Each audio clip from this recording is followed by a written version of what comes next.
President Xi Jinping and the CCP see themselves as the rightful rulers of the world. They believe their communist ideology superior to the democratic capitalism of the West. They regard the United States as a technologically advanced and wealthy country that stands in the way of their strategic designs. Not only is the United States capable of waging war against the PRC, as no other nation, save Russia, can, it has demonstrated a commitment to defending the principles of human freedom, both for itself and for its allies. As such, the PRC cannot be indifferent to the United States' political and economic development. It would prefer a United States that is deeply divided internally and discredited in its use of diplomacy and military force abroad. It wants to manage America's decline as a world power, if it can achieve it.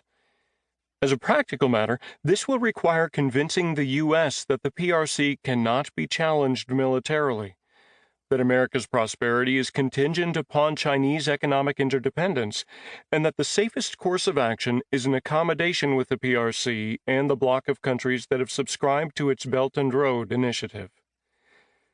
This has been the PRC's political and strategic campaign for the past decade. It is consistent with the PRC's broader political objective that China's rise is inevitable, that it has been advancing for the past half-century. At the heart of China's political warfare is the goal of demoralizing the United States to the point where America believes that further resistance is futile. This seems not so much a grand strategic insight as much as common sense. Corrupting an enemy is as old as time immemorial. One does not need to have read Sun Tzu or Herodotus to understand that there are men who can be compromised.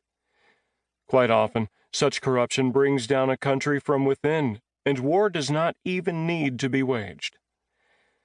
Far from being a despicable act, corrupting one's enemy may actually prevent open hostilities and the loss of life that accompanies real war and the battles that must be fought. What is despicable is the nation that lets itself be corrupted. That will cause a nation to fall today as surely as it led cities to fall in the ancient world. It is in this light that we must see what Communist China is attempting right now in the United States. Lest anyone doubt what is going on, we are in a war today with the People's Republic of China and its masters in the Chinese Communist Party. Their goal is not to use bombs or bullets if they can be avoided.